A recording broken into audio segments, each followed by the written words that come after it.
Good evening. Welcome, City of Kyle, surrounding communities, and those watching across the country. We welcome you to our City of Kyle chambers for our Dialogue for Peace and Progress. This is our 6th edition and 2-year anniversary of the beginning of these dialogues. Brief explanation of why we do these. We certainly enjoy the celebrations that happen across our city and county and across the country, celebrating with different festivities, vendors, food, all kinds of things like that. But here in the City of Kyle, we felt that it was important to have discussions about the many different topics that are going on in the community, to have a dialogue for exactly what we're talking about, for peace and progress. So we welcome you all here this evening. So we're going to jump right into the program. We have a fantastic panel this evening that I'm sure is going to have a very robust and thoughtful discussion about a myriad of topics, including Juneteenth, current events that are going on both around our state and country, as well as always family, which is very important to us here in the City of Kyle. So without further ado, I want to get into the stars of the show, which are our panel. And first, we're going to start out with Miss Stephanie Murray. She is a City of Kyle Arts Commission member. She's been a citizen of Kyle all her life and currently serving on the City of Kyle Board of Arts Commission, which is newly installed. She will attend the University of Texas at Austin this fall as a freshman studying government. She's very passionate about government and progress within our community. We thank you for your service within our community, and we welcome to the panel. Next, we will bring in, so we have some of our seasoned veterans coming up next, so we're excited to have them back. First, we have Miss Vanessa Westbrook. She's a resident of Kyle, Texas for 10 plus years, involved with a number of different things, including our Hays County election judge. She's a member of our Hays Historical Commission. She's a chair of the African American Heritage Committee for that group. She's on a number of different, she's served us in a number of different ways on ad hoc committees and boards, very involved citizen. We welcome you this evening again, Ms. Vanessa Westbrook. Next, we have Mr. Anthony Davis. He is also a member of the Hays County Historical Commission. He's as well as of the African American Heritage Committee member.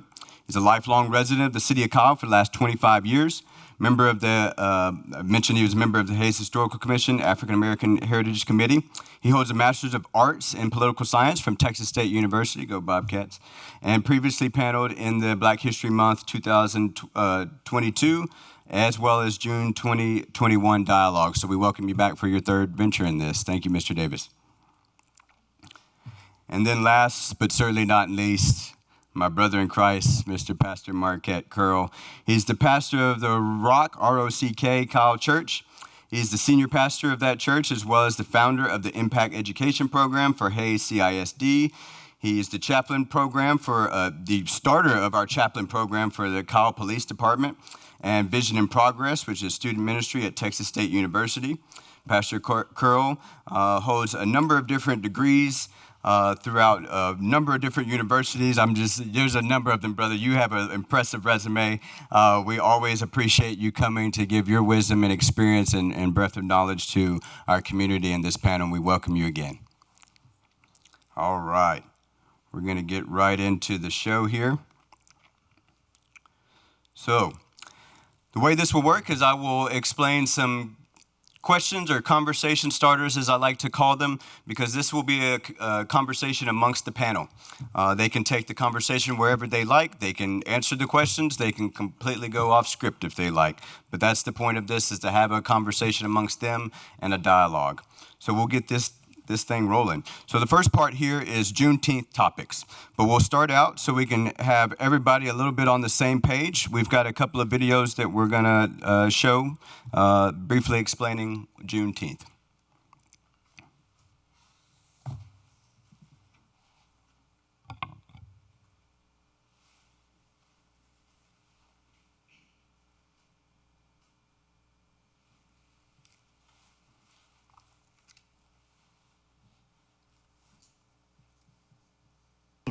Wait, that's what Juneteenth is? Juneteenth has only been I mean, if we want to honor the end of slavery, then we should celebrate Juneteenth. Wait, that's what Juneteenth is? Juneteenth has only...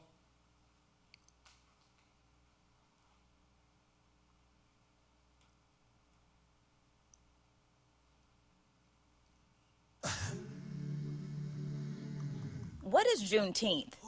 Juneteenth is the oldest known celebration commemorating the ending of slavery in the United States. President Abraham Lincoln signed the Emancipation Proclamation freeing enslaved Africans in the United States in 1862, and the 13th Amendment passed Congress, officially abolishing the institution of slavery in 1863. But it would take years for word to spread. On June 19, 1865, Union soldiers led by Major General Gordon Granger landed at Galveston, Texas, with the news that the Civil War was over and the roughly 250,000 enslaved people there were now free. The orders read, "The people of Texas are informed that in accordance with the proclamation from the Executive of the United States, all slaves are free. This involves an absolute equality of personal rights and rights of property between former masters and slaves, and the connection heretofore existing between them becomes that between employer and hired labor. The freedmen are advised to remain quietly at their present homes and work for wages. They are informed that they will not be allowed to collect at military posts and that they will not be supported in idleness either there or elsewhere." You might be wondering why it took so long to spread the word. General Robert E. Lee surrendered in April 1865, but Union troops didn't arrive until June. The Emancipation Proclamation only freed enslaved Africans in the Confederate States liberated by Union troops, and that didn't include Texas. Though slaves were lawfully freed, they were far from free. Many were even punished for trying to take advantage of their new rights. One former slave recalled seeing people shot and hanged after trying to escape to freedom, and another shared an account of being asked to work another 6 years and being whipped just like she was before. Even though the newly freed in Texas didn't receive the full benefits of freedom, they turned the day into a celebration. June 19th was coined Juneteenth, a blending of the words June and 19th.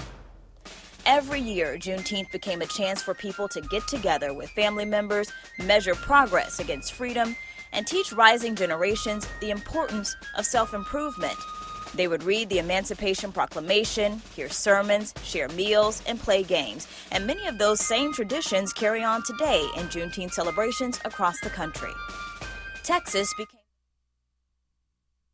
All right.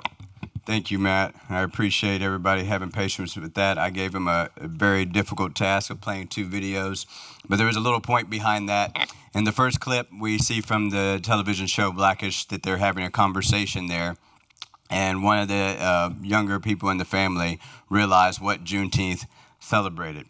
And we see that is common throughout our communities and across the country.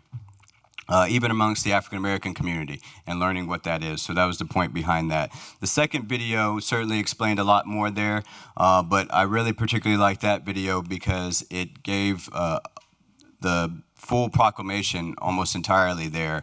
And there are some key points throughout that, where it talked about remaining quietly where they are and working as if employers and hired employees, as if everything was going to be fine, and going from there, right? So we'll start this first part out with a couple of questions just to get everybody going. What does Juneteenth mean to you? Why do you feel it is important to recognize and or celebrate it? And so we'll get the paddles up here for the panel. They will let us know who wants to speak on this topic by choosing I choose to speak. If they would like to listen, which is an important part of a dialogue, they'll show us the back of the paddle, which is blank here. So I'll go ahead and get the paddles from the panel. All right, we have a panel that's eager to talk, so I love it. All right. We're going to start out with Miss Westbrook. You always do such a good job getting us going, so Miss Westbrook. All right, thank you. Well, I'd like to say that, first of all, happy Juneteenth, everyone. It's 2 days from now, but the way I've been seeing it is the whole month of June is a celebration of Juneteenth. And with that said, We know that there's lots going on here in our own community in Hayes County that's focused on this idea of Juneteenth. What does it mean to you? Well, what does it mean to me? I grew up in Galveston. So knowing that we were getting close to the Juneteenth weekend, as we called it, was not uncommon for our families from those in Louisiana to come down towards Galveston, because of course they had a free place to stay when things were going on for Juneteenth. And I've always said that what was interesting to me is when I left to go off to college, I thought Juneteenth was something that was celebrated in Galveston. I had no idea it was celebrated in other parts of the state. And so I went off to Texas Women's University in Denton, Texas, and still didn't realize that people knew about it in other parts of the state, but stayed over one summer to go to summer school, and there was a big Juneteenth celebration going on in Denton, Texas. And I was like, wait, y'all celebrate Juneteenth? I thought that was a Galveston thing. And then even more, I started finding out, well, it wasn't just Galveston and Denton and Texas, but it was other states that celebrated it also. So that was amazing. That's what I learned about the idea of Juneteenth, knowing what it was, but not that everybody celebrated it. And I got to tell you, the idea of it becoming a national holiday last year, so we're actually the first anniversary of the federal holiday, is something that I don't know that I thought I would ever see in essence. And the idea that everybody is doing it. And I got to tell you, ladies and gentlemen, walking into the doors of City Hall about 30 minutes ago and saw posted on the door, we will be closed on June 20th in observance of Juneteenth. Wow. Wow, that's all I can say about that. And that's all over, even more so as you think about it, folks saying, what about Monday? No, that's a holiday. That's common to say now. Wow. So that's my thinking to start off with. What is my impression of Juneteenth? Fantastic. Great job, Ms. Westbrook. You always started us off really well. So, yes, you mentioned that last year U.S. Congress and President Biden officially made Juneteenth a federal holiday. It was called the Juneteenth National Independence Day Act. So we'll roll right down to your neighbor here, Mr. Davis. We'll get your thoughts on not only what Juneteenth means to you and why it's important to recognize or celebrate it, but give us a little bit of your thoughts about it becoming a federal holiday and what significance there is there. Well, what Juneteenth kind of means for me is sort of the same way on how most Americans already view the Revolutionary War after they finally declared independence. Now, Juneteenth came about a different way of it. They didn't have a bill. They didn't come about with a large war with the British. It was a result of a war coming to an end.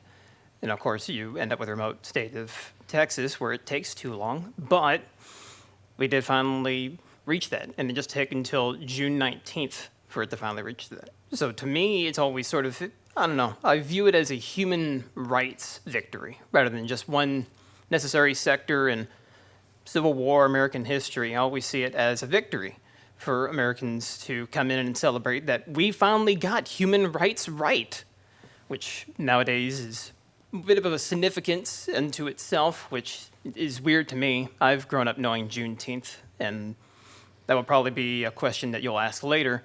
But it is one of those things of being born and raised here in Kyle and growing up and finding out that people actually didn't know about Juneteenth. They moved here, and then it took until last year for it to become a federal holiday for everyone to go, oh, Juneteenth. I don't know what that is, says the person in Ohio. So when it's coming down here, I've always seen it as a Texas holiday, which Dr. Westbrook has mentioned. But I don't know. It's kind of interesting that it's taken this long to get this many people to be recognizing Juneteenth. So to me, that's sort of a human rights failure unto itself. This is a day that, to me, is a celebration of human rights, of people recognizing that people are people, recognizing that no matter what color in your skin or what side ideology that you share, these are still people. Enslaving people is against human rights. It's against the human condition.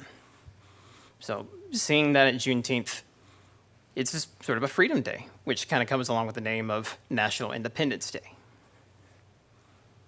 Thank you, Mr. Davis. I'm going to slide down here to the far end of the panel, Ms. Murray.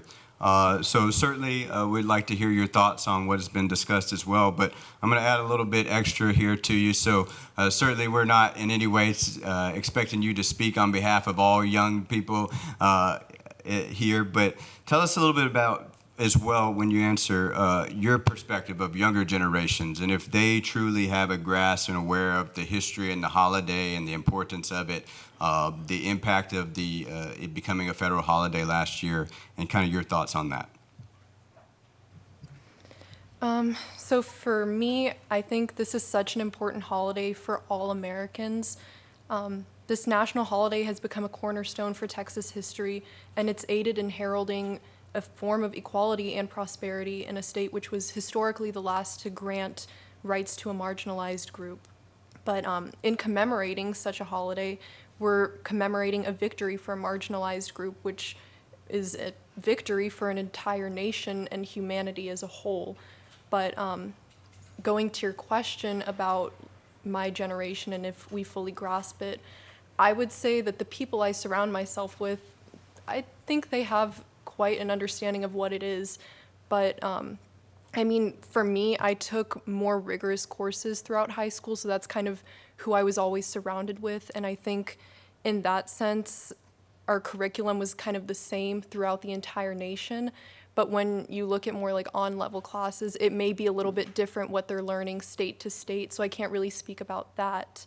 But I think honestly for students especially, if they're not wanting to come in with an open mind and eagerness to learn about something like this, then I think that's where we kind of are at fault, because when they're not wanting to retain information about a topic they feel like maybe doesn't apply to them, or people around them are criticizing the subject, then maybe that's where it comes in that we need to start having conversations like interpersonally and understanding where each other are coming from.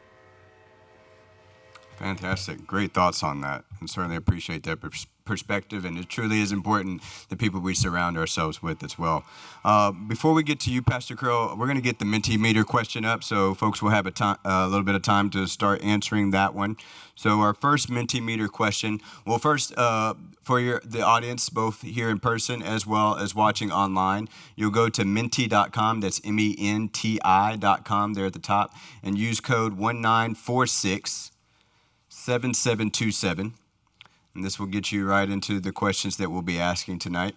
The first one is, why is it important to recognize Juneteenth? So we want to get our audience's thoughts on this as well as we're asking the panel.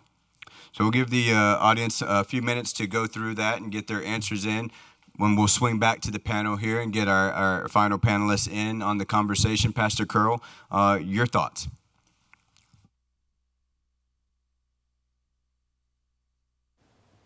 Okay, there we go. I'm grateful that Anthony brought up Independence Day in 1776, because I think it's important for us, when we talk about history, we cannot pick and choose the history that we choose to talk about, because now we have incomplete history. And when we have incomplete history or inconsistent history, then we have a way of ensuring that generations to come either confused about history, don't know history, don't celebrate history, so it creates a problem. So as a country, we were freed in 1776. When I say we mean the United States. However, it was 89 years later, 2 generations before Africans were freed in 1865. So you had 2 generations of Africans in this country that were still enslaved, that were in a country that was free, but people that were not free. So we celebrate 1776. We celebrate the 4th of July. Now we get around to celebrating Juneteenth, and it's been a Texas holiday, but slaves were freed all over the nation. So up until last year, we had people in Texas that celebrated Juneteenth, but it wasn't just Texans that were freed. It was Africans all over the United States that were freed. And so we miss out on celebrating something and marking something that was historical, that was the ending of a very dark time in the history of our nation, that a group of people were not able to fully embrace and or celebrate or even acknowledge. And because it wasn't acknowledged, then it's made to seem as if it didn't exist. So it makes it easy to change the word slavery to being servant in books when you have a history that never acknowledged that there were slaves to begin with Juneteenth not being celebrated and or even recognized. So what do we celebrate something when we never acknowledge that it existed? So I think for me, it's the beginning, but in order for us to appreciate the beginning, we got to go back to the beginning and really be able to dig deeper into some of the things that have not happened over the years that's led us to where we are today, and making sure that Juneteenth is not just a day off for people, but it's understanding the historical context of why the people are off that day and why we celebrate, not just in Texas, but all over the nation. Well said, Pastor Girl. Thank you. So with that in mind, we're going to go here and see if we have some responses from our audience. Always have great responses from our audience here. So I'm going to give the panel a few seconds to kind of read through there.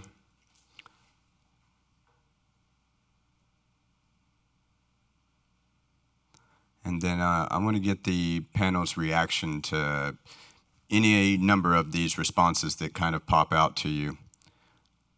So if you've had a chance to read through them, panel, go ahead and show me your paddles if you'd like to respond or reflect on what you see there.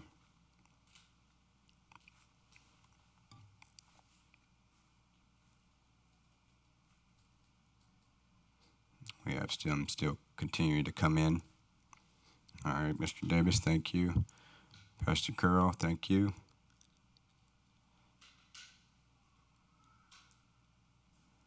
All right, Dr. Westbrook.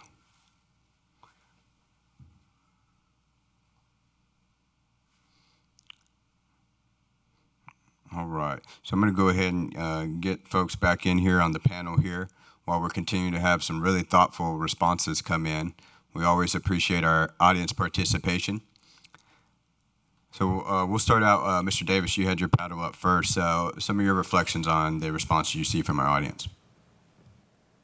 Well, I'm happy that the responses seem to focus a bit on history and acknowledging that and identifying what's important. I also like the one that was put in here was to keep telling it whether or not it's good, bad, or ugly. That is 100%, I think, one of the problems that we have seeing today is a lot of people, which the pastor has talked about, the erasure of history, actually trying to delete it from eyes, trying to get rid of it from being taught, from books that we see now getting burnt because they mentioned a slave at any point in time. To have that just gone from being able to be read, to have thoughts provoked, to have anyone identify and read about and understand, that's a crime unto itself. Not necessarily unto the law, but to the, as I mentioned before, the human condition. Since you're not able to actually learn, no one is able to learn the ugly side of American history. This has been going on for centuries, even before Juneteenth happened. And not even willing to recognize that is a problem, not only to one section of America, not even to one state here in the state of Texas. That's a problem with our history as a country. And it's only taken until last year for Juneteenth to finally get recognized. How long will it take for the next layer of that to continue on? We have Juneteenth now, but what if we don't already know about somebody who was instrumental in bringing about the same changes that Juneteenth had, the same qualities, maybe during the Reconstruction period or before? The fact that we see knowledge being erased and books burned and texts destroyed just because we don't want to talk about the ugly side of history, that's a shame. Thank you, Mr. Davis. Great reflection on those comments there.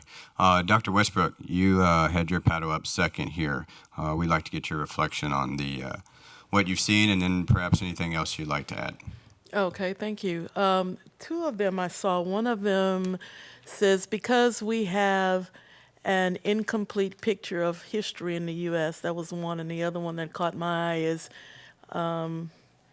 history affects us even today, to understand history and how it affects us even today. I thought those two kind of connected together. We have, for the most part in the history of education, only given the pretty side of the story because we didn't want to show the good, the bad, and the ugly. And so if we leave the bad and the ugly out, we only show the pretty sides. We tend to have repeats in history. We tend to have patterns that pop up every 20, every 25 years where if you close your eyes and you just listen to it and you were 16 and then you're 60, you're saying, oh wow, that happened when I was a teen and no, that happened last week. So we're repeating ourselves, and it may be because we're not being truthful with how some things were not right at certain points in time. And though us ignoring them or putting them to the side, they are coming up again, and we're having the same old conversations. We can talk about riots that we've had because of a group of people just getting so vexed with the system that they explode. And that's not something that happened during Rodney King or before that in the 1960s. Again, as a historian, I've noticed 20, 25 years, we have the same thing happening. And it's the same topic. It's a different set of people because the generation has moved on, but it's the same topic. So at what point do we get to a topic that is no longer an issue anymore? I don't know when. Because even to a point, if we think about back, 2, 3 years ago with George Floyd, and what happened because of that. That was, again, people just exploding because they just couldn't take it anymore. Back it up 25 years before that. Back it up 25 years before that. So at what point does this not become a problem anymore? And I don't know, but I do believe that if we're able to come together as a community and have such discussions so that everybody understands what is happening and how some people feel about some things and other people had not a clue it was even going on, that might be a way for us to try to remedy this situation as opposed to saying, oh, I never thought about it like that. So just in general, those two things come out. And so what's coming up the next 20 years? What are we going to have a big explosion about because it didn't get fixed? And 25 years ago, it didn't get fixed. But one thing I can say is that I have noticed thus far that since we had the unfortunate incident with Mr. Floyd, that what is going on in regards to inequality and how some things are not right are on more minds of more people. And it's not just African Americans, it's people in general who are saying, okay, hold on a minute. I never noticed it before. Oh, wow, I see it now. And I think it's that community that comes to play to say, hold on a minute, let's stop this. And we need to have this discussion. Thus is, as you said earlier, that our Peace and Progress dialogue started about 2 years ago because we needed a mechanism to bring the community together to have some conversations. And we're still having the conversation. And I do remember at the first one thing that we were told as a panelist at the end, will we continue this conversation, or are we just doing it just now? And we have. It's 2 years later, and we're still having the conversations. We've even improved our technology. We're having more people to sit at home and contemplate and listen to us. So something is happening. Has everything? No, but we are taking some steps to move towards a component where this is now in the minds of the community, and how can we make our community that much better for everybody to participate. I'll stop there. Well said. I wasn't going to stop you. You were on a roll. Thank you for those thoughtful comments on that. Pastor Clark, you were third up with your paddle here. Talk to us a little bit about that, as well as, we talked about continuing to have conversations. Your fellow panelists talked about that and where we kind of move with that and the frustration of many people throughout our country in having these repeated conversations. So certainly reflect on what you saw from our audience, some really thoughtful responses there, but anything else you'd like to elaborate on?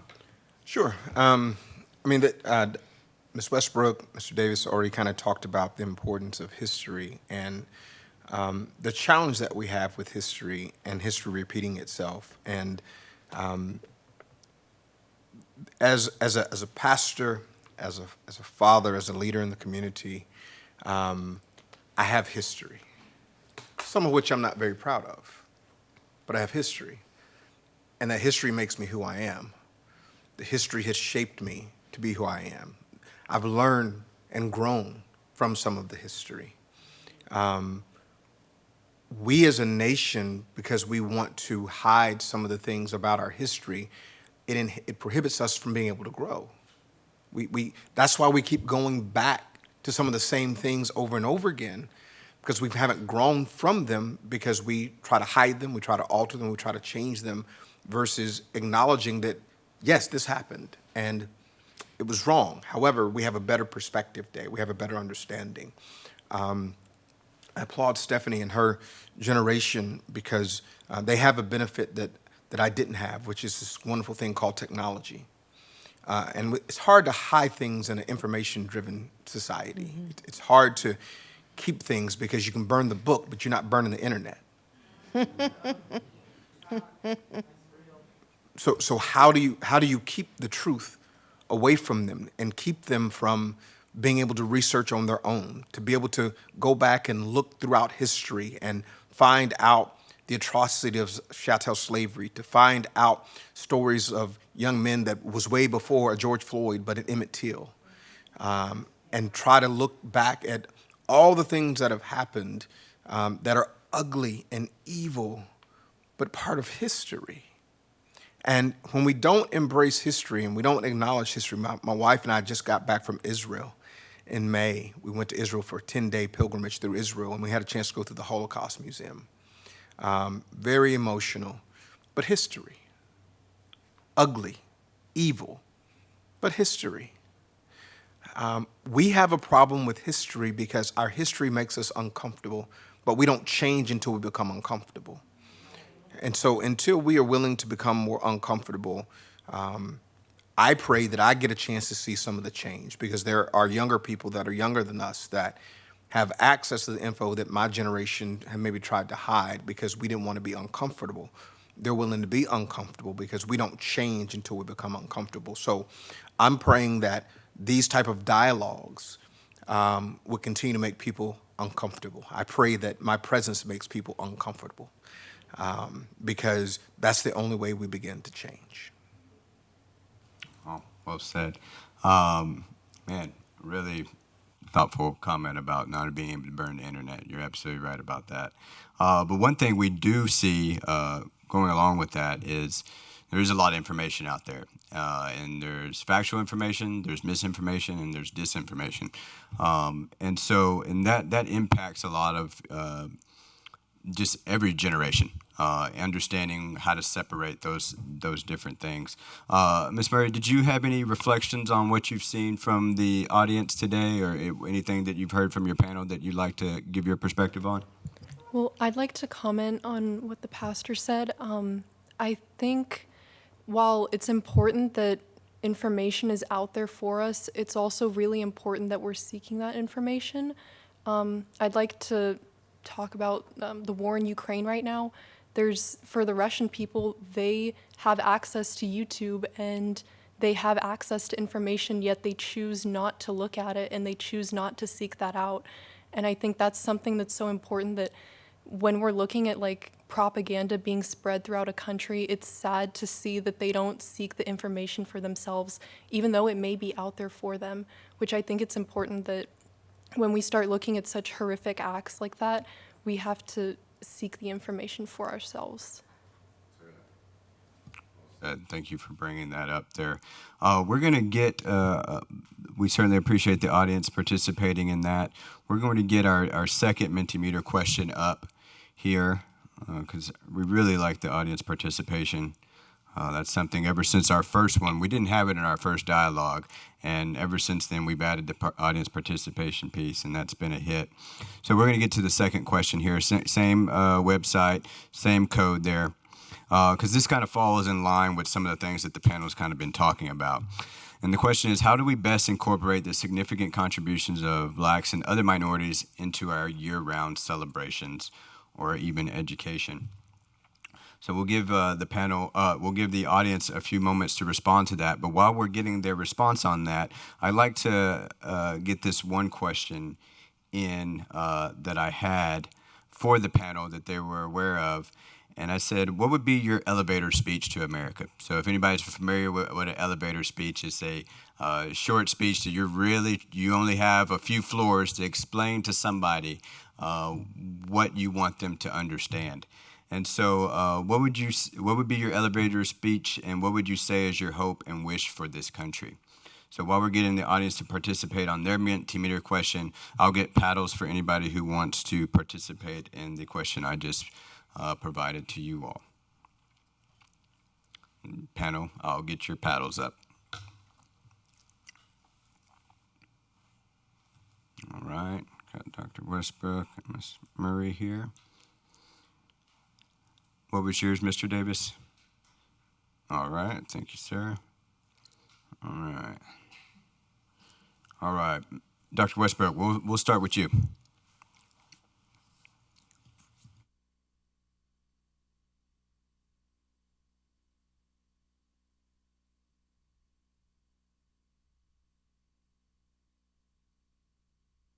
Me think about the Statue of Liberty, in that there was something written on the Statue of Liberty about give me your, and then I don't remember the words, but my interpretation of that, it was give me those that you don't want to bring them here so that they could find their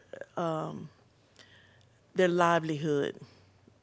And I still think that's the case, is that here in the United States of America, we have opportunities, and that it's a mixture of people who came together to find their livelihood. But at the same time, I want to say that there were a group of people who were brought here against their will at one point in time, who kind of help others get their livelihood.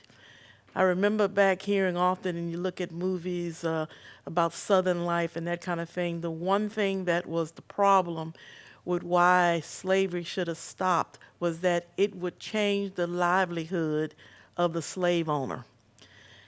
So we didn't think about the other person, we were just thinking about the slave owner at that time. And then we went from that person being the slave who is now free, who didn't really have a change of livelihood.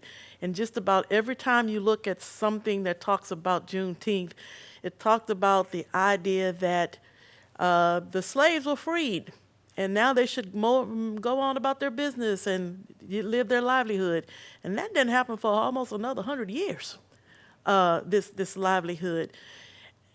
And so again, I don't know if I have the words. That's going to take a longer time, I think, than we have today to come up with this elevator speech.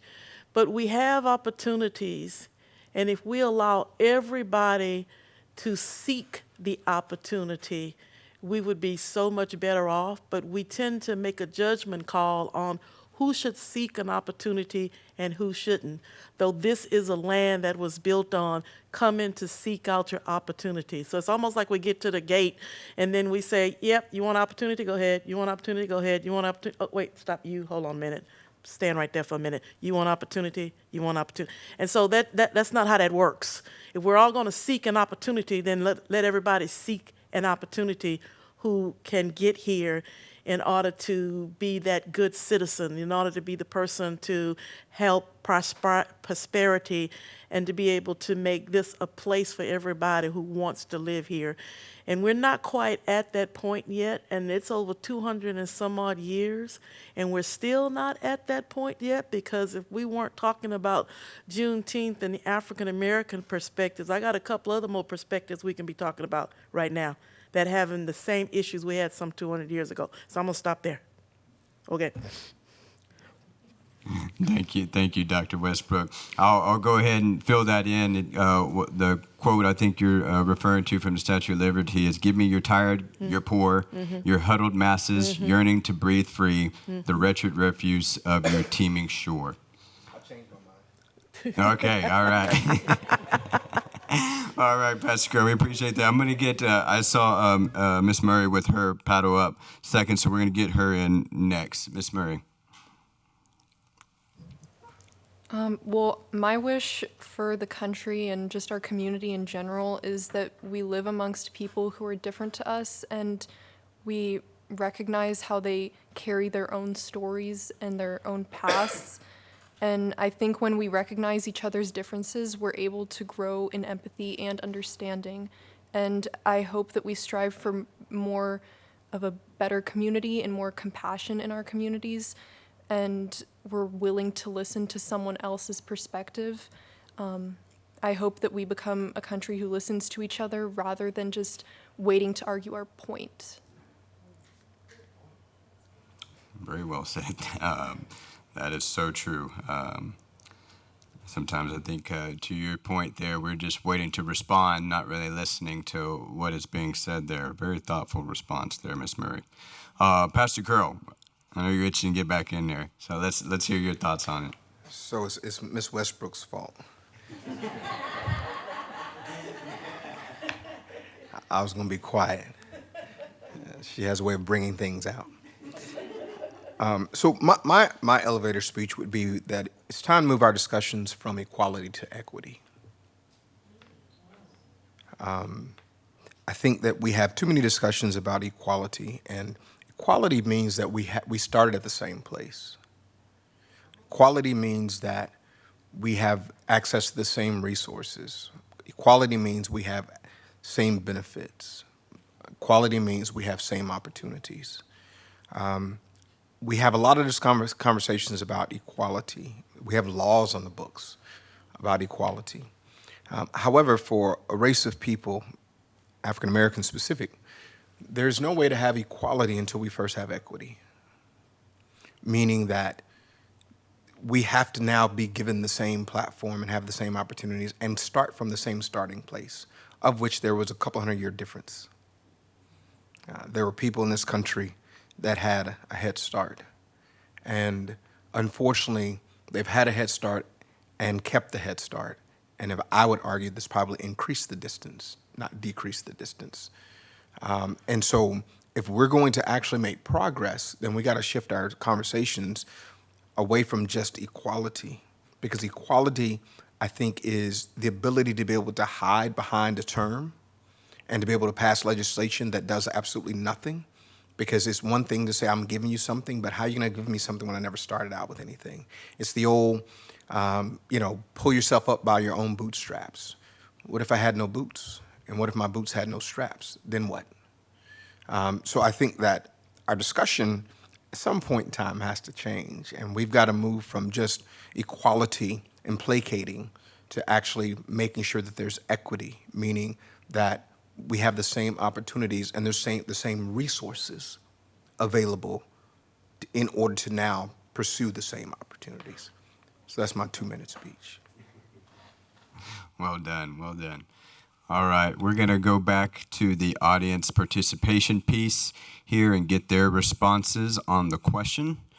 Wow, another thoughtful responses, set of thoughtful responses here from our audience, both in person and watching online. So we'll give the panel a few seconds to read that.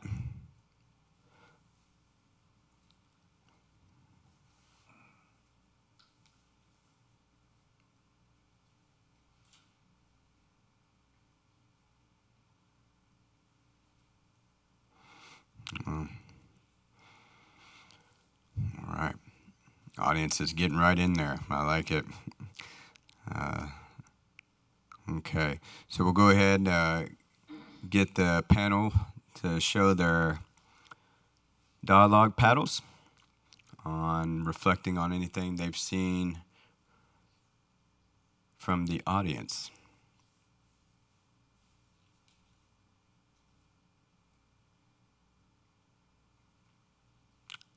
Sometimes I wish that I could respond to the, but the panel's doing a great job. All right, Dr. Westbrook, I see your paddle up to choose to speak. Panel, if anyone else wants to comment on what they see, go ahead and show me your paddle. All right, I got you, Pastor Curl. We'll give the others a few more seconds to review what was seen, but we'll go right into Dr. Westbrook, your thoughts on what you've seen from the audience participation. The one that caught my eye was get out of your comfort zone. And the whole piece of it said participating in ethnic celebrations other than your own race or comfort leave. I'm not sure, I don't get that part, but the idea of getting out of your comfort zone. You know, when we're in our comfort zone, we tend to make a lot of mistakes because it's mundane, it's nothing new, we keep doing what we always do. But when you're out of your comfort zone, you think better, you think clearer, you're paying attention. And the moment that you move from this idea of participating in an event that you've always done because we always do it, because that's how we've always been doing it. Somebody actually told me that in a meeting over the past few months. Well, we've always done it this way. And that's just push my buttons when I hear that. We've always done it like that. Things need to change, right? The only thing that's constant is change. It's going to change at some point. And I think that when we are in our comfort zone and when we're with our one group, when we don't veer out and go into other groups and experience other things, we get very comfortable, we get lazy, and we don't think out of the box. It's fine to just continue with the same old way that it's been done before.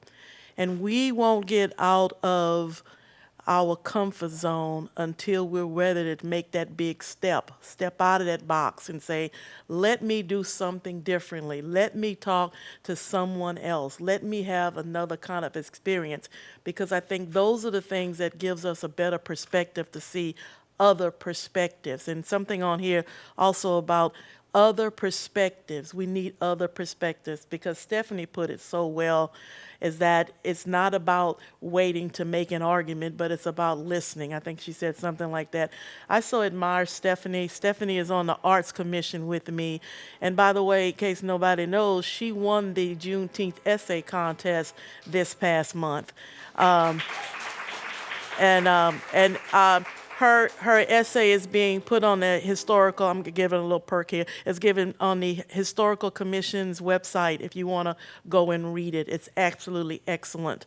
And so it's that comfort zone, being out of your comfort zone, right? What is it that makes you nervous? Because you're going to pay attention. What is it that you don't understand? Because you're going to pay attention. Who is it that you don't know? You're in a room full of strangers. You're going to pay attention. Because if you're in the room with the same people saying the same thing, doing the same thing, then you get rather relaxed and things slide by you. But if you're paying attention, you're going to say, wait a minute. And you can't get to that point until you get around something new, something different, something that you may fear. One of the best little plastic magnetic signs for my refrigerator I ever received was from a colleague who was also a professor up north, and it said, do something scary every day.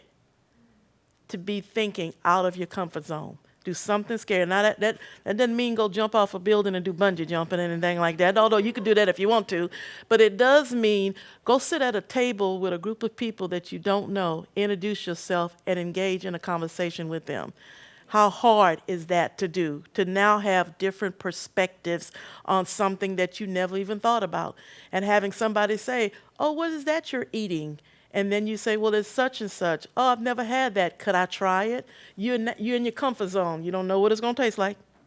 You don't know if you're going to like it, but you made some kind of leap to do something different, to get out of your comfort zone. You're now more aware.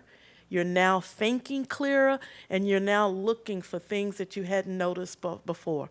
So do something scary every day. I'll stop there.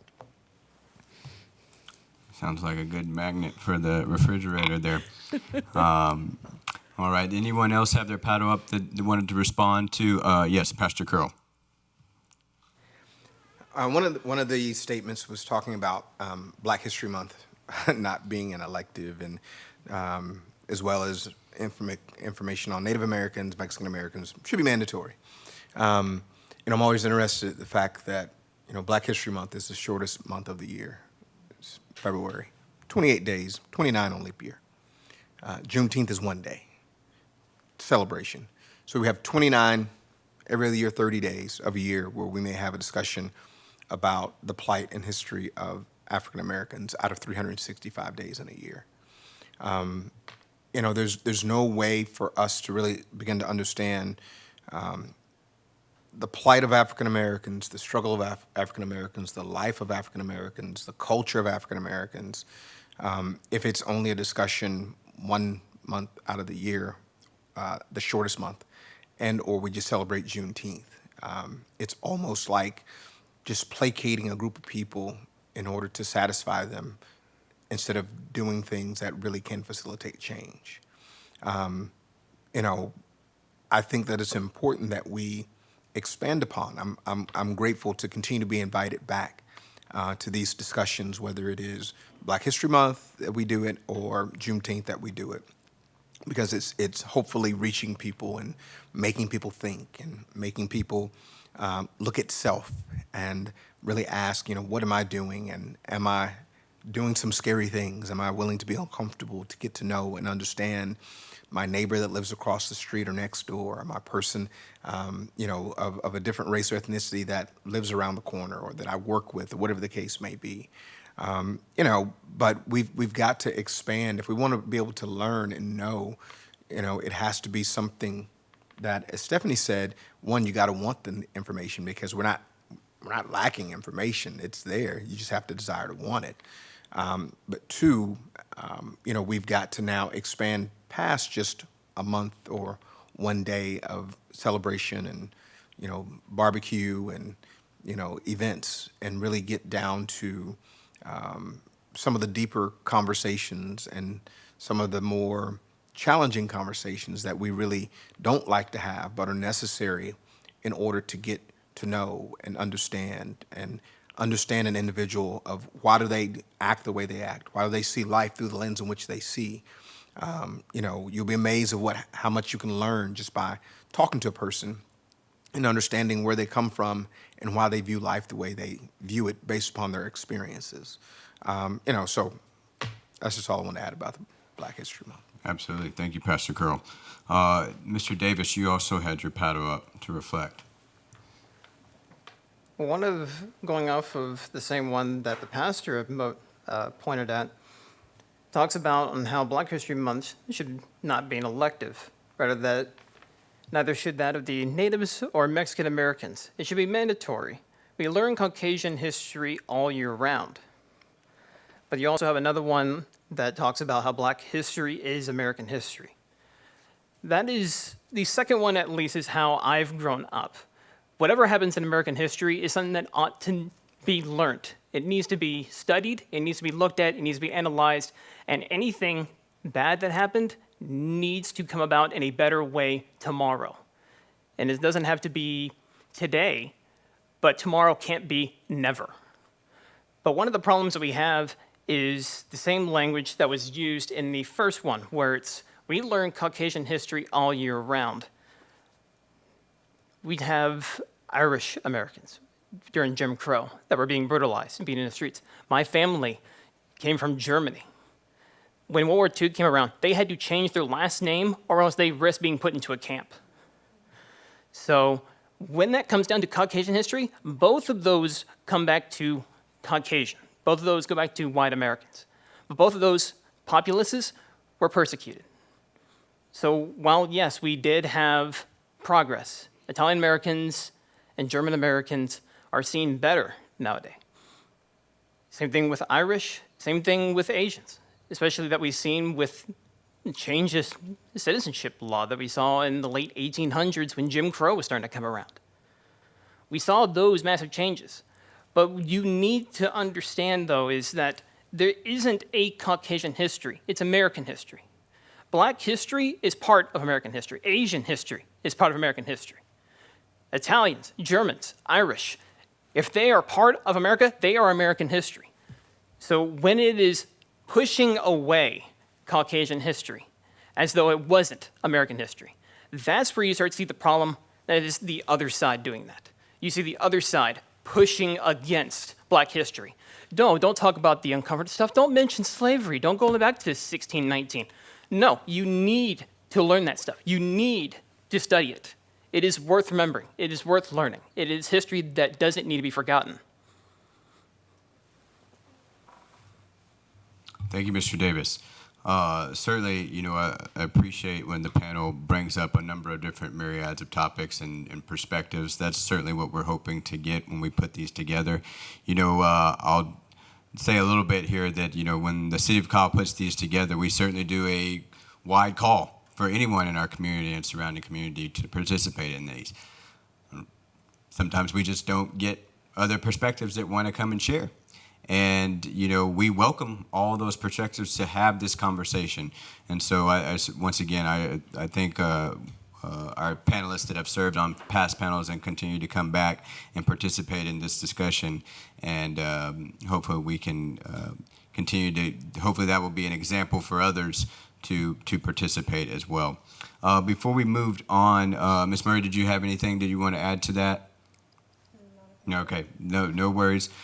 So as much as I would love to continue on this line of topic here, we're going to move to our second section here, which is trying to get more current. And so every time we do one of these, we kind of reflect on the past year, last few months, and we want to get we'll start off with just kind of starting the conversation with the panel's brief reflection on this past year. Anything that's happened that they want to talk about, get something off their chest that they really feel needs to be a part of the public square and conversation. We will also want to know what you've learned about yourself, your community, and society as a whole within that reflection. So I'll go ahead and get paddles up for this next part here.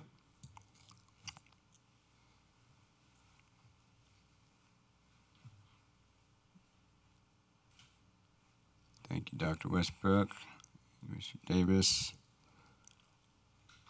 All right. Okay. So we're going to get you back in here, Ms. Murray. We'll have you start this conversation out.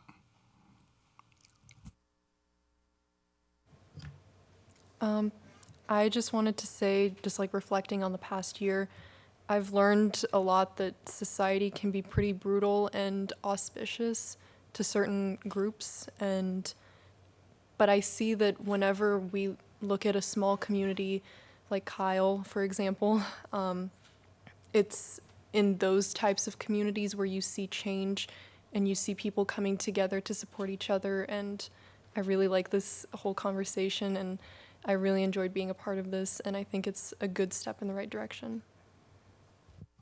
Thank you, and thank you for your participation in it as well. Let's see, we also had Dr. Westbrook. I saw your paddle go up. We'll get you back in on the discussion here. I think I want to say this year and last year, that one of the things that I've discovered is how you really need to look at individuals from an individual perspective and not as a group. And I can say that from a perspective of working elections. You can never tell how someone is going to vote by just how they look when they walk through the door. Not that I'm looking over their shoulder while they're voting, of course, but just the idea of coming in and the questions that people ask and the information that they want, that you can't pinpoint, okay, those next 10 people right there coming through all belong to this group. You have no way of knowing that. And so I say that is that any encounter you have with anyone, I always start with a clean slate until you give me a reason otherwise. I'm always going to assume the best about you. I'm always going to assume you have good intentions. I'm always going to assume that, you want for everyone the same that you have until you show me something differently. And I think so many times we miscalculate because we're judging a book by its cover. And that's an old tale, never judge a book by its cover. And all I can say is that don't judge the book by its cover. Get to know, all right, getting out of that comfort zone and talking to someone that you wouldn't normally have a conversation with, and you may find that you have so much more in common with them than you thought. And then you become the best of friends because you think alike. And though you don't look alike, you don't live in the same type of house, you have different accents, whatever the case may be, don't just make a quick judgment on someone, but get to know that person to find out that you may have so much more in common with them than you anticipated on. And as I interact with folks here in Hays County, here in Kyle, I'm so pleasantly surprised when I'm engaging in a conversation with someone of how much we have in common. And, oh yeah, me too. And so I just, another challenge is to take that opportunity to get to know people that you don't know, get out of your comfort zone, and just have that kind of experience, because now you're listening to each other. And as Stephanie said, you're not waiting to argue, but you're literally listening to that person and found out that that person is not very much different than you, and they have the same needs and wants that you do. And then now two of you are working together to get that, as opposed to working very hard at the same thing where you could both be working in the same direction. So I say that to just everybody who has listening to us this evening. That comfort zone, getting out of it, means to meet someone that you've normally seen that you wouldn't speak to because you assume a lot of things about that person, and getting to know them, all your assumptions were incorrect. So that's what I've picked up over the past couple of years, just being in tune to that a lot more. I think I've always been like that, but being in tune to that a lot more and having those kinds of conversations.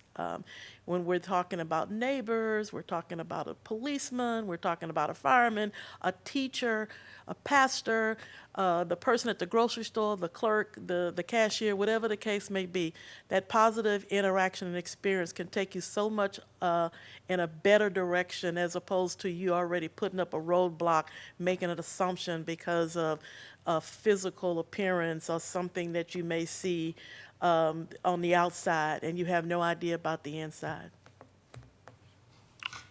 Very thoughtful there. Listening to you reflect on that, Dr. Westbrook, I think about two things. One, this past couple months ago, we partnered with the school district. They did a panel similar to what we do here, where it was One Community, One Book was the name of it. And the book that we read was Seed Folks. Seed Folks. And in that book, it talks about a community in Cleveland that there was a dilapidated lot that had trash and all these things in it, and one little girl started planting something there.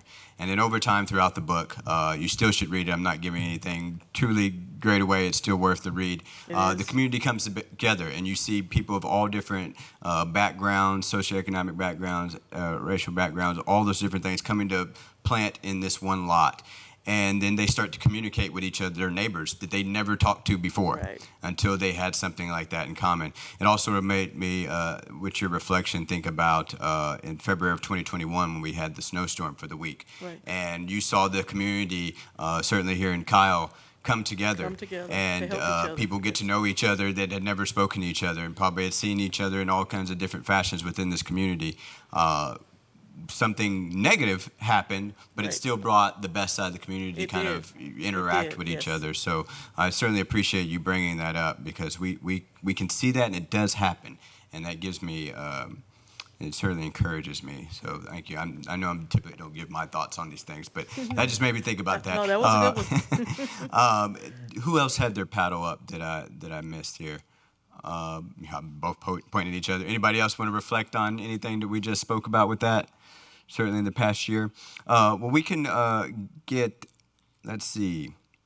Let's go ahead and get the next Mentimeter question up. So we'll go ahead and get the audience participating again. We'll go with Mentimeter question 3.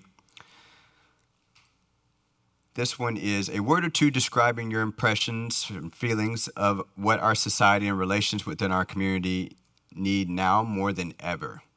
So certainly I know the question says a word or two describing that, but I don't want to close the audience up to that. Certainly feel free to answer how you like.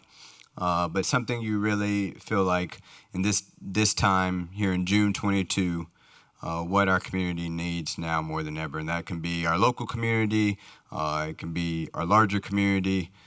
Feel free to take that where you may. So we'll give the audience a few seconds to respond to that. While they're doing that, I'm going to go ahead and get the panel with another conversation starter here. We were talking about having conversations and getting people out of their comfort zone and all these different things. How do we really do that? I know we have this panel, but this is we do them 3 times a year. But how do we actively engage in that in the community? Like we were saying, a lot of times we don't talk to our neighbors. A lot of times we don't interact with people. We go to the grocery store. We're kind of standoffish and different things. I will say, though, as a Texan, we do a little bit better job of giving eye contact and making small talk with people. But how do we really make that happen as a community? And where does that start? What do we do as individuals? What do we do as a whole to really create that environment? And so I'll go ahead and get the paddles up on that. Anybody who wants to tackle that? All right, Mr. Davis, Mr. Curl. All right. We'll start with Mr. Davis on this one. I think this is going to be a slight civics lesson, I suppose.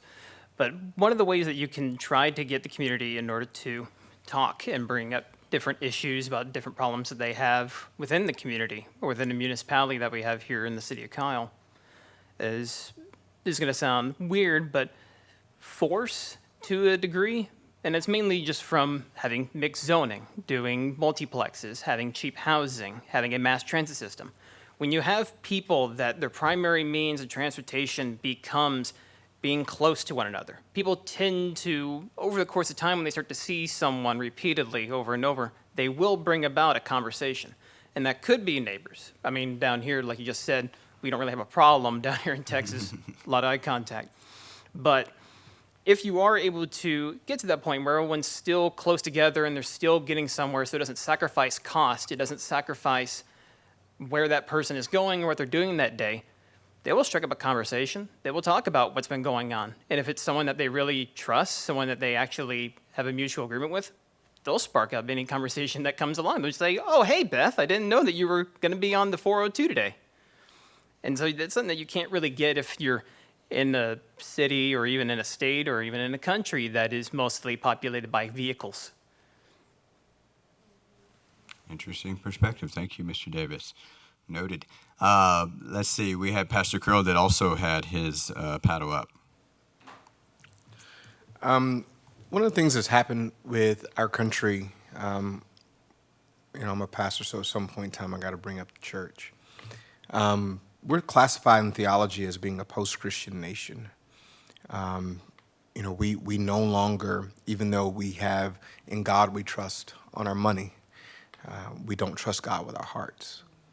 And because we don't trust God with our hearts, that means we no longer can love thy neighbor as we love thyself.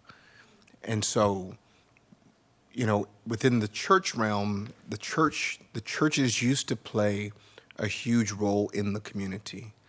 The church was a place of trust.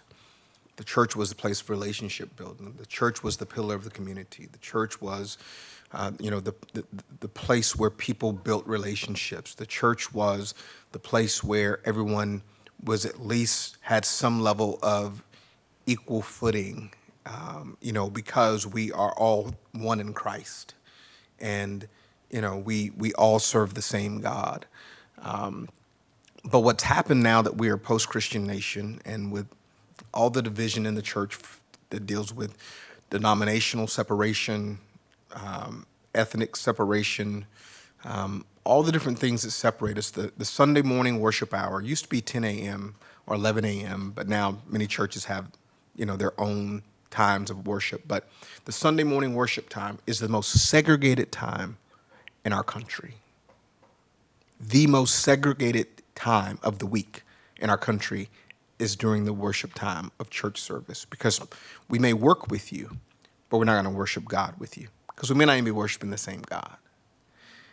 And so in order for us to now once again get back to loving thy neighbor, it has to begin with loving self, and there's no loving self outside a relationship with Christ.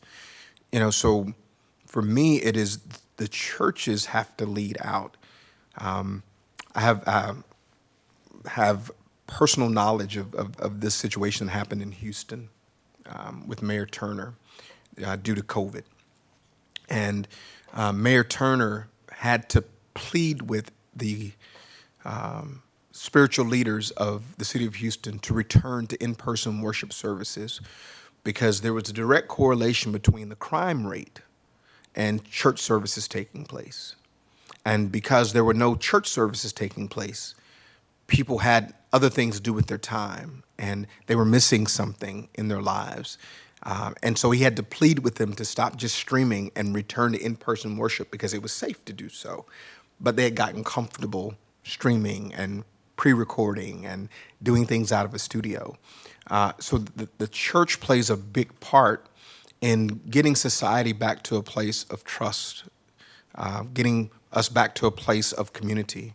But if you ask me, how's that going to happen? Well, it's going to be a very difficult challenge, because, you don't go from being post-Christian to going Christian again. That's not the continuum.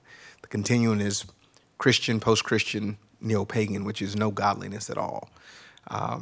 So as a nation, if we want to get back some of those elements that we had before, it's a return to our faith and the true foundations of our faith. And the church has to be the leaders in the community of that. So my challenge is for my fellow clergy that's out there, my fellow brethren and sisters in the greater Kyle area, for us to come together because our community needs us.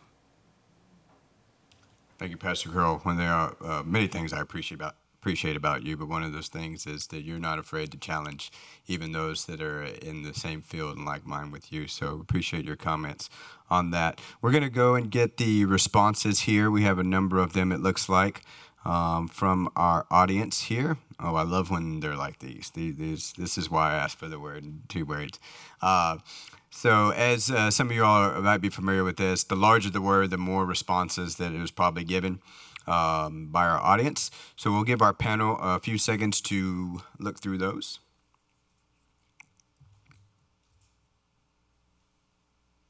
Always appreciate the vocabulary of our audience when it comes to having to describe your feelings in a word or two.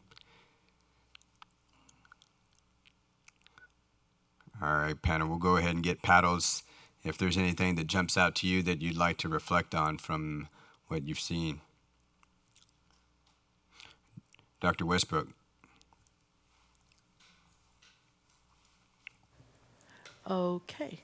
Well, that big one says community involvement jumped out at me, specifically because when the idea of the city of Kyle engaging in having a Juneteenth event rose to the top, I remember having conversations around, wonder if we could get some citizens who live here in the town to come together, sit around the table, and to have a discussion on what this could look like. And my offering to try to get people at the table was met by not anybody saying no. Everyone I asked to come to sit at that table in that little room next door to talk about what this event could look like says, oh yeah, when do you want me there? And it wasn't just the idea of someone was African American, because that wasn't the only people on the committee. It wasn't just female. It wasn't just a religious base. It was a group of individuals who had something in common. We all lived in the city of Kyle. And as I asked them to come before together at this table to talk about what this would look like, no one said no. Everyone showed up, and everyone came with their little list in their hands of what this could look like. And the most important thing I said, now we only have 6 weeks. All right, we only have 6 weeks. So think big, but we only have 6 weeks. And if you had the opportunity to attend our event this past Saturday, I thought it was fabulous, but I'm a little biased. But the people that put the time and energy into finding the right videos and talking to this group and figuring out how we were going to get this all put together, even our employees with the city who jumped in and said, how can I help? We made that happen. And I want to say our only enemy that we had last Saturday was the heat. That was it. That nothing else, and even if that didn't stop a lot of people. So with that in mind, of course, I ain't got nothing to do with the heat. So much as I do a lot, but I have nothing to do with that. And so it was community involvement. And my thinking is, when the community gets involved, anything could happen. When a group of people join together and say, we want to see this, then this can happen. And that could go bad, and it could go good. In our case, and in most cases, it goes very well, that the community joins together and say, how can I help? And then, of course, the next conversation is, so what we doing next year? Because we got to step up our game next year based on what we did this time. So community involvement is huge. Whether you're looking at a city, a school district, a church, a neighborhood, the community joining together for a like cause can make all the difference in the world. So that's my pick, is community involvement. Thank you, Dr. Westbrook. Certainly. I echo you on those sentiments about the program last Saturday. I might be biased as well, but it was a fantastic program. First, it was a second ever Juneteenth celebration for the city of Kyle, but the first one where we did that type of festival in our downtown, in our newly renovated park, and to see the participation in the acts that were able to come by and do wonderful performances for us, singing, rendition by Mr. Davis as Colonel Granger. We had the first African-American ballet dancer in the Houston Ballet there, so it was certainly a great event, and certainly appreciate you and all the others that worked on that. We're going to continue to get the panel's reflection on the comments here, but I want to throw in an additional question that I've actually been eager to ask at a number of these panels. And it is it possible to want change in your country, state, local community, and love it at the same time? Is that possible? Describe why or why not. Pastor Curl, you had your paddle up to reflect on the audience responses, so certainly do that. But I'd also, if you'd like to tackle that question, I'd appreciate it as well. Sure. The audience response, it was 2 words that stuck out for me, and they kind of go together for me, which is trust and empathy. There is, in order for us to come together as a community, there's got to be trust. But trust only comes with greater understanding. So we have to be empathetic towards one another, not sympathetic, not feeling sorry for someone, not giving someone a handout, but actually putting yourself in their shoes and trying to get to understand, having incarnational conversations where you literally try to get down where a person is and understand their situation, understand their plight, understand their struggle and where they come from, in order for now to be able to help facilitate change. And so I think that if our community is going to grow and get better, and what the community needs and our society needs is more empathy, but that empathy has to come with trust, because there's so much trust that's been broken. and now this trust has got to be rebuilt. From generation to generation, there's been a lot of trust broken. From ethnic group to ethnic group, there's been a lot of trust broken, and so we have to rebuild that.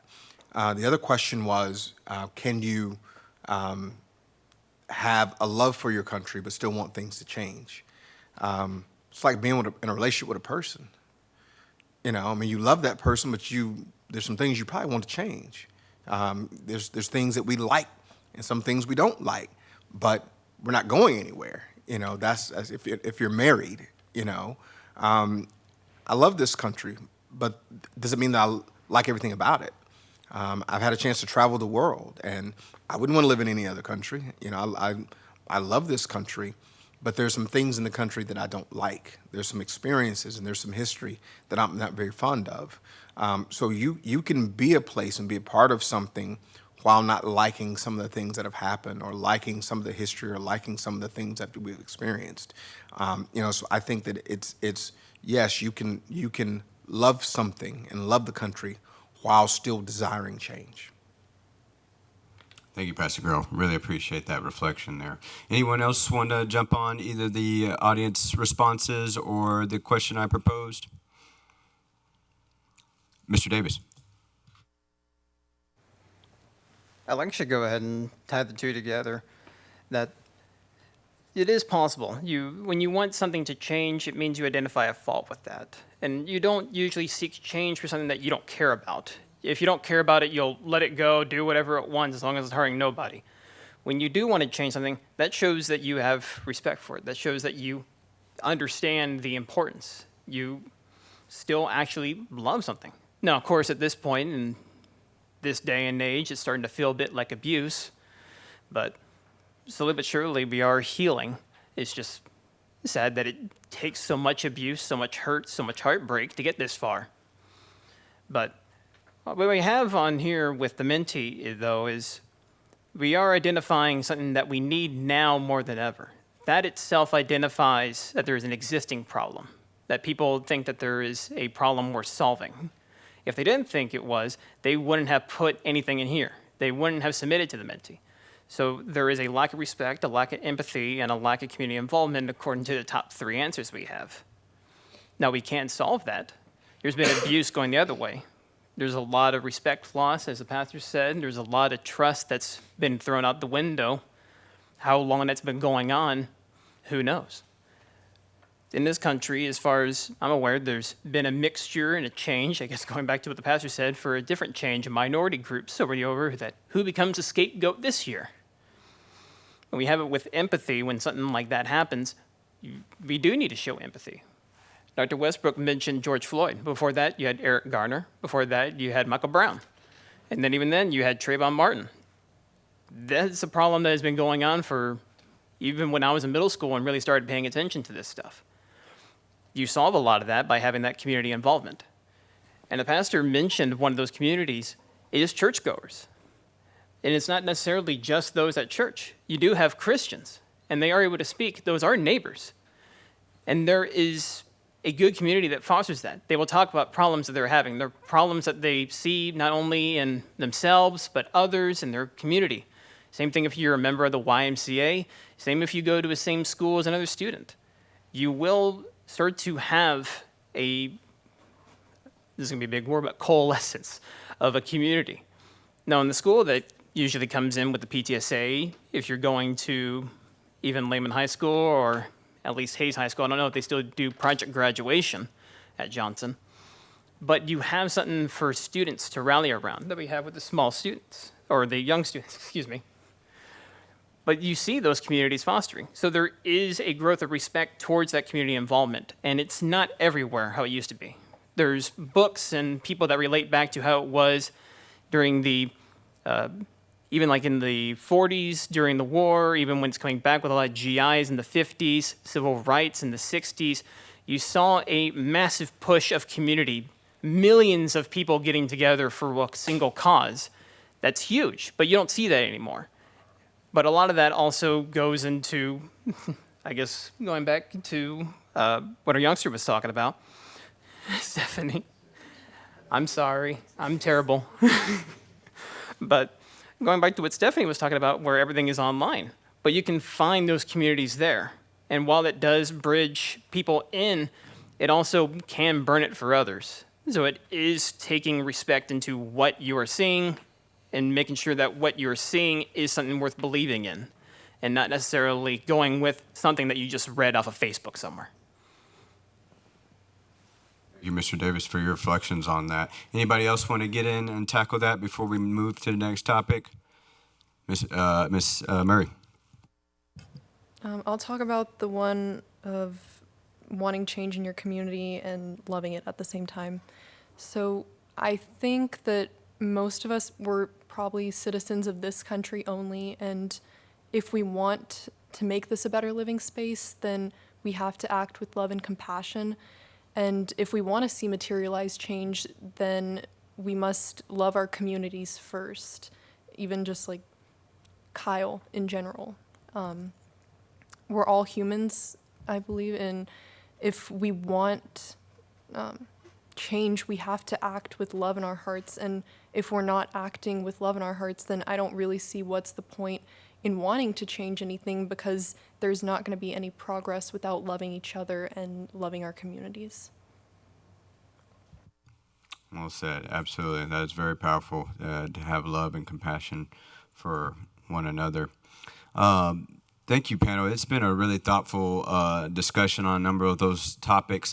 As much as I'd love to continue to hear you all's responses and tackle some more of these conversation starters, time gets away. And so we're getting to the last parts here. We'll do this very briefly, but this is also very important to me that we talk about this, because family community is the last section here. So we're going to limit you all to 60 seconds or less on this. The important part about talking about family is because the reason why I came up with this was because this is how my family talks. We get together and have these conversations. There's all kinds of different perspectives, but we have this dialogue. And the thing about it is there's different perspectives and we feel kind of heated and different things like that, but at the end we come around, we still love each other because we're all family. So I just wanted to give each one of you 60 seconds to kind of go through and reflect on anybody in your family that has truly inspired you to do the great things that each one of you all do in our community, anybody you would like to give a shout out and give them their flowers at this moment publicly. We'll start down here at the end with Dr. Westbrook, and we'll move to my left. Okay. I think this time I will give a shout out to my mom, Rose Daniels. She recently turned 80 years old, and when I think back to all of the headaches she gave me as a child, I now note that they were very wise moves on her part. She spent time taking us to every museum in the Houston-Galveston area, and lo and behold, I became one of the organizers for an association where museum workers belong to an association. Who'd have thought? And then I think about the time when she was always preparing us for the next thing. And speak up, walk straight. All of the instructions she gave us through the course of life that I now think about, and I get the caveat of that is I then tell to my daughters, speak up. Walk straight. And I'm a repeat of what my mother did to me. So normally when I do this, I give it shout outs to a colleague or a professor or someone of that lines, but I'm going to go with my mom's this time. Hi, Mom. Hello, Mom. I'm sure she loved that first comment you made as well, because I'm sure we're a little bit of both ways, huh? Yeah. Oh, yeah. Well, thank you, Dr. Westbrook. Absolutely. Thank you for reflecting on that. Mr. Davis. Anyone that I recognize is a long list of people. I think I've said this in Black History Month panel. Anyone that I've interacted with has a decent amount of influence sort of on me in my life. But if I had to pick a way in order to say that, big love out to my parents for raising me. Big shout out to my brother for being a great father and great stepfather. Thank you to all my teachers and professors for teaching me on the ways of the world and how to circumvent any problems. To all the friends that are helping me to carry my way, to the community that keeps me engaged and involved, and all the enemies for teaching me to not go where they are going. Certainly. Thank you, Mr. Davis, and thank you for your continued participation in these as well and what you do for our community. Pastor Curl, we'll go to you next. So I was born to a 16-year-old mother and a 17-year-old father, raised by that 16-year-old mother who shaped me to be who I am today, who sacrificed for me, who taught me to be respectful, to be the person who is willing to speak up, to be confident in myself. My mom was the first person to tell me that I was different, but in a good way, and that my life was important. And so I'm extremely grateful because society would have put me in a different category based upon the socioeconomic status in which I grew up in, being born to teenage parents, being a young African-American male in East Texas in the 70s and 80s, overcoming the odds to go to college, be the first one to graduate from college, graduate level college. My mother's the reason. It's where I get my boldness from. It's where I get my confidence from. It's where I get my, just the way I see life and the fight that I have. My mom watches everything that I do. She's my greatest supporter. And so I know it's Father's Day weekend, but I'm extremely thankful for my mother. That's awesome. Thank you for sharing that, Pastor Curl. And Miss Murray, your thoughts on that and the influences of your family or community that has done something for you.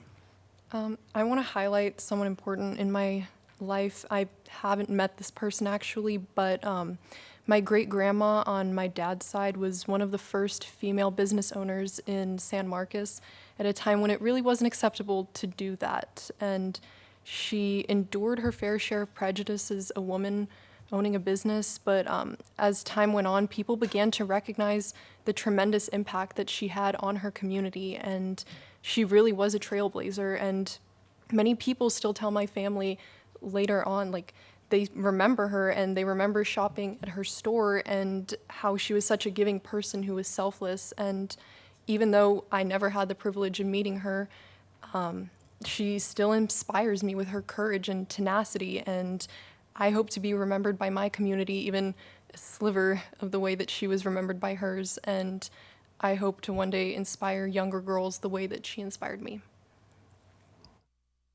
That was a really good answer. We've done this a number of different times, and all of the answers were really great. I think that's the first time I've had someone say that someone that they never met before that has inspired them. So that really thoughtful answer there. Thank you, Miss Murray. We're going to get into our closing here. We're going to ask the final Mentimeter question. We won't have time really for the panel to reflect on it, but I do want to give the opportunity for the audience to have one last interaction here. And that is Mentimeter question number 5. What's next? How should we take these dialogues and the things we've talked about tonight and move them into actionable items? What really is the next thing here? And that's something that I know I'm asked after every one of these dialogues. I get different perspectives on what folks think should be the next thing that we should do. So I wanted to give an opportunity for us to actually have that in the Mentimeter question. So we'll give the audience a moment to respond on that, and we'll just put the answers up here at the end. But I wanted to give the panel 30 seconds here to go through. We'll go through one more time and get your reflection on what you think should be the next steps. What should be the things that we take from here to actually move into actionable items. So I'm going to give you 30 seconds each here. We're going to start with you, Mr. Davis, if you don't mind. I think if anyone wants to take anything that's been said, either by Vanessa or by the pastor or by Pastor Carl, I'll say your whole name, and then Stephanie, or even myself, anything that's been said on here that influences anybody to take action, so far that's already a really big, at least number one step, which usually is the hardest. If you're able to follow that up with any actionable items, whether or not it is more involvement in your community, joining on one of the next panels, coming into any of the meetings that they have down here at City Hall that you're allowed to be in. But if you're able to come about into the community and interact in some way, you are already on a long trek, but it is a journey worth taking. Well said. Thank you, Mr. Davis. We're going to go here to Miss Murray. Your thoughts on that?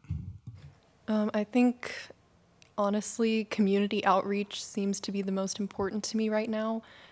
Miss Westbrook, she invited me to be here tonight, and I really appreciated that. It felt very personal to be invited personally by her, and I think more community members reaching out for events like this. It was really a nice experience, and I appreciate being here.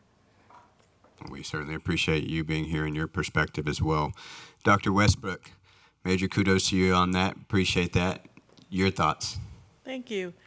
I'd like to encourage citizens here in our city to participate on this panel. I think the more voices that we hear and the perspectives that we get gives us that much closer to being this community that's looking for change and enhancing some of the things that we do.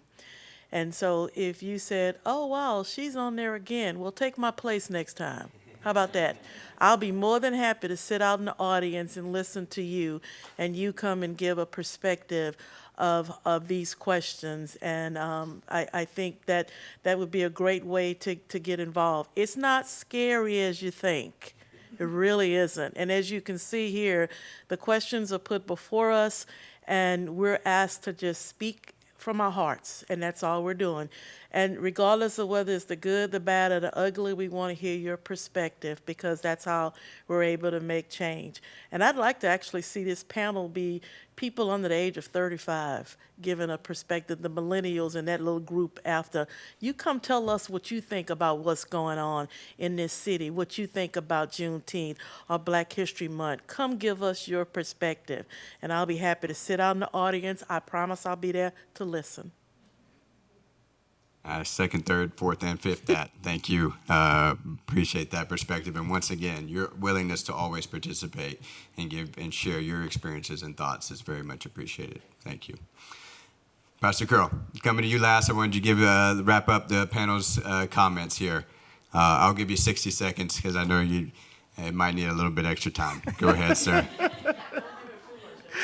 I agree with Ms. Westbrook. I think these dialogues are great, but my stepfather used to say, talk is cheap. Doesn't cost you anything. So it's great for us to talk, but what kind of progress are we making? This is a peace and progress dialogue, but are we making any progress just by talking? You know, what are we doing? Are we adding more people to the conversation? Are there more people participating? What things are we doing that's not on Juneteenth or not in Black History Month that we could be doing in the community to plan? You know, are there monthly discussions that could take place and events that get planned? Is there what I call cross-pollination of things happening from one part of town to the other, or from one ethnicity group with another? Or is it just the celebration of one but the exclusion of another? Whatever the case may be. And so I too, like Ms. Westbrook, you know, I'm always honored to be asked to participate. You know, I have no problem sharing my opinion. However, you know, there's a lot of people out there who have opinions or may be critical of our opinions. So I invite you to come and participate so we can hear yours and so we can make some progress, because we need the diversity, and that's how we begin to have some tough discussions so we can actually grow and change one. If we can change a community, we can begin to change a city, then we can begin to change a state, and preferably change a nation. But we got to start small. So I invite more people to participate. Thank you, Pastor Curl, and certainly appreciate those thoughts and comments from the entire panel. Audience, if we could give the panel a round of applause for this great discussion we had this evening.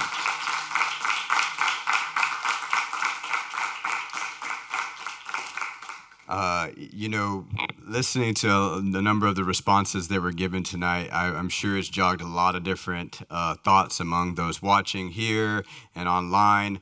There's a comment from our audience participation, this dialogue has already changed my mind. And things like that. So I certainly appreciate you all's call to action for people to be involved, whether it be this event or just anything, participating in our community. We have people that serve on boards and commissions for our city. We have people that are leaders in all kinds of different ways, and certainly we need that. We need more folks being involved in that, and a range of ideas and perspectives. And so you all put it so eloquently tonight, so I won't need to elaborate too much on that. I'll just close out the program with some final remarks here. We will have our third Dialogue for Peace and Progress this year, September 17th. September 17th. We'll follow it back up, Facebook. Pay attention to that and the website, and we'll have flyers around the town as well. That one will be centered around Hispanic Heritage Month as well. So we'll be looking for panelists to participate in that. So keep an eye out for how you can participate on that. We have a real simple little form you fill out online, and we're always welcoming folks with various different perspectives to come and serve on the panel. So final remarks here. I've had some discussions with my colleagues on the city council about being involved in that next panel. So I might not host another panel this year. But if this is the case and it's my last one, I want to thank the community, first and foremost, for being engaged. Once again, like I said, I hear from the community all the time from watching these, whether live or at a later date. I want to thank the City Council for their support of us continuing to have these and utilizing city resources to do this. I want to thank our city staff who works very hard on these. Our communications department does wonders with our graphics and getting everything ready to make me look good in these. So I certainly appreciate them. And then our IT department is a huge lift behind the scenes as well. We cannot forget about them. So huge shout out to all of them. Thank you once again to the panel, and we look forward to this Juneteenth and Father's Day weekend. Thank you, everybody, and have a good evening and good night.